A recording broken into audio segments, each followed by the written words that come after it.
Homestaging Conference 2024. We are here, we are set up.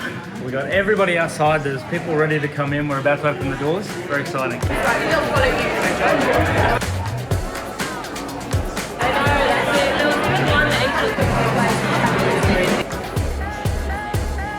And we really...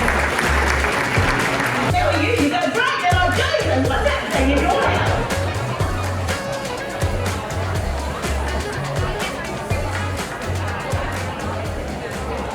Just past 3 o'clock, day one. Just give us your thoughts so far for Foxy TV. Amazing. Well, it's going very, very well. I feel it's going very, very well. We've had some amazing feedback, not just on the speakers, but from our suppliers and the uptake that they've had from in the Trade Expo, the agent panel, the amount of questions. Yeah, we've had great feedback on all of the sessions so far. All the speakers have been received really well.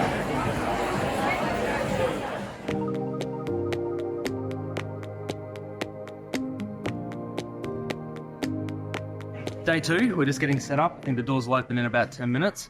Got some great speakers again today. Yesterday was amazing and we had some really great feedback. This morning, first up, we've got Phil Nosworthy, who's going to talk about mindset in leadership roles, leadership itself, resilience and all those sorts of things. Seen Speak 4, really excited about that. Then we go straight into Elaine Penhall, who's going to talk about exiting in homestaging business. So how to think about that. Are you building it for sale? Are you building it for investors to come in? What is your end plan on that? And then we're going to have a little bit of a break. We're going to go into a breakout session. We've got somebody talking, Phoebe and I are going to do a little session on a little bit of a Q&A for new starters and answering all of those early questions that everybody has. At the same time, we're going to have Tori Toth here talking about video marketing, tactics, strategies, how to get the most out of your marketing from a video point of view. Another break, and then I'll be up to talk about building elite teams, how to bring in the right people, how to let go of the wrong people in your teams, and then we're going to finish with a Q&A panel, which I think is going to be a great way to finish the day with some industry leaders from the homestaging industry answering all of the questions that I have. A bunch of selfish questions. I'm hoping they're relevant to other people, and we've got some Q&A questions from the audience as well. So it's going to be a big day, exciting day.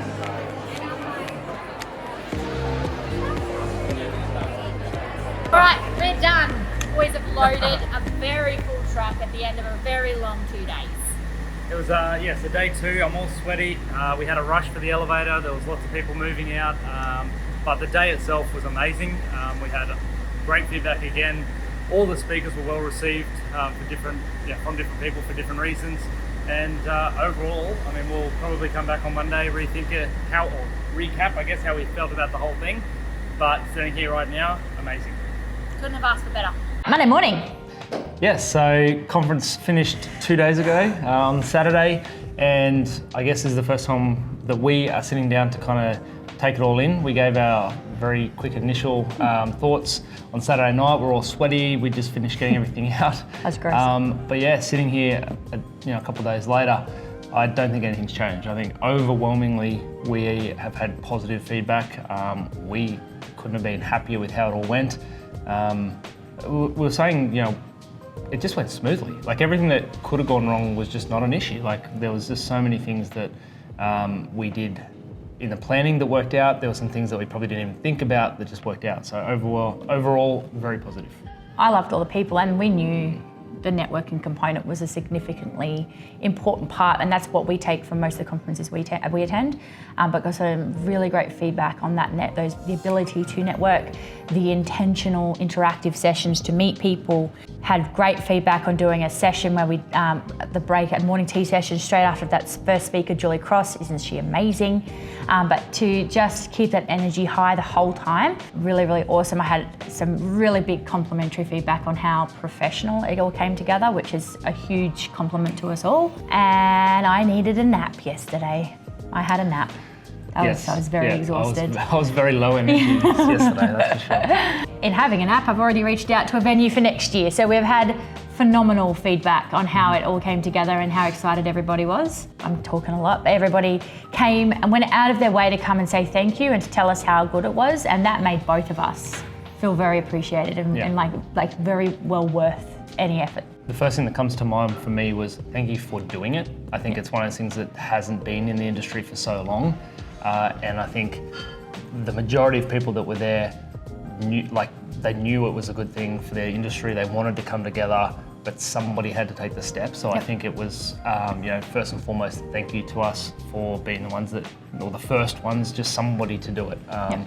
And we felt the same. Yeah. Beforehand, we knew it was something that was important for the industry, and it took us a long time to get to the point of committing, but we got there, and I think, it was just a thank you for actually putting it on. Yeah, and then I got a lot of, I didn't know what to expect. It came with no expectations, and you've blown that way out of the water. And I want to bring my team next year, which is awesome, and something we actually didn't focus much on this year. We bought our team, and in hindsight, that is actually an awesome thing to do and something that we're really going to promote next year because they got a lot out of it. Yep. So that would be the overwhelming feedback that I got. Yeah, not a surprise there, people. Mm-hmm. There was some high level business owner issues people. There was a lot of very specific things like extensions and how to calculate and how to have that conversation. There was a whole range of stuff, and one thing that I felt went really well is we managed to cover that across the 2 days, both ends of that spectrum in different ways. So we had little breakout sessions where we answered that stuff. We had speakers that talked about the energy and the people and that sort of thing. So it was intentional on our part. Leadership and then exit, scaling and exit, we tried. And marketing, we tried to cover all of the things. And I mean, that was feedback as well. It's interesting to hear what people felt was their favourite session or favourite speaker, because there was some that everybody thought were fantastic, and then there were others where some people said that was my favourite, and other people, everybody that spoke, hit the right note for somebody. Yeah. Well, I told you, Phil, in particular, a little bit more curiosity, a little less certainty. Certainty overclouds other people's thoughts and opinions, and that's something I took a lot from him. I even tried it with my kids and it didn't work, but I'm going to try more. Day one. I wonder if, and then it didn't work. I think I probably am not alone in thinking that Phil was fantastic, and I really loved Julie Cross on the first day as well. So my mind and where we're at as a business is very much in the leadership, the people side of things.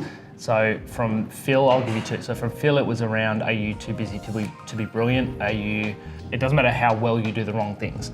So for us as business leaders, spending a lot of time feeling like we're busy, but maybe that actually isn't helping us improve the business or growth. And then from Julie, it was just all about the leave your tide at the door, the energy that you bring to the team as a leader. And it's something that I already knew, but it's such a good reminder, and there are times when you walk in and you're just not feeling it. So having that reminder to say, it doesn't matter what's going on in your own life, you need to be there for your team, and you set the standard. That's me at home, the downward spiral, and the kids are on the couch, the dog's coming with me, using that one at home. I did that yesterday to you. There was a moment I said, Phoebe, you're spiraling, and it was... Another one that I know a lot of people took was from Sherry. Today's excuses make tomorrow hard, but today's discipline today makes today hard, but tomorrow easier. It's the new mantra for a number of new people. And the one that I really like seeing shared, that your circle should want to clap loudly for your wins, and if your circle doesn't, then you need to find your circle. And then one other takeaway that I had, which I feel like I already knew it, but it was feedback that I heard a lot of people say, is this industry can be a little insular, it can be a little lonely and quiet, and when you get that many people together, you hear the same issues that you're having reflected in other businesses. So we're all so alike, where we might be all doing it a little bit differently, but having that ability to talk to other people and hear that, you're on the right track. You're going through the same things as other people, and you're doing well. I think that was something that a lot of people. I'm going to add in another one. Sarah, yesterday afternoon on the panel, and I've heard this explained differently from the owner of Blink Living when we had heard a bit of chat. Sarah specifically said that when we're busy and Uber ups their price, we don't hesitate to pay the surcharge. So getting that mentality, I've heard it in the airline operation, when the airlines are busy and the seats are almost paid, sold out. I mean, I thought it would normally be $310 to fly to Newcastle. I paid $599 because I want to go down and see my nan. I did it because it's busy and there's no more seats available. Just being more aware of how we can price and being okay with it. I think Sarah hit the nail on the head with how she described that one. I'm so excited. I've already reached out to a venue. We have ideas, and we have so many exciting things that we're thinking of. There is going to be a feedback email that comes out, and we want that feedback. The honest feedback. Like, it's in the moment, everybody's feeling really good, and we had overwhelmingly positive feedback, like we said. We want to make it better though. So what we're going to do is send out an email to everybody. We're going to have some questions that we, specific things we'd like to know. But yeah, we don't necessarily want to make it bigger. I feel like that number of people it was a fantastic group of people that were there and a really great number of people. So it's not about making it bigger, but we want to make it better. We want to be on par, at least with the level of speakers, but I want to make it better as far more as valuable the content, experience, hit the everything right like that. sort of things. Yeah. And we went into it, I know we announced next year we're going to do it again, but we went into it saying we still need to know how this one works out and how people feel. And if it didn't hit what we, the mark or the value that we hoped for, we might not have done it. But we're one day later and we're 100% going ahead with next year. So we want to know how to kind of hit that next level. Yeah.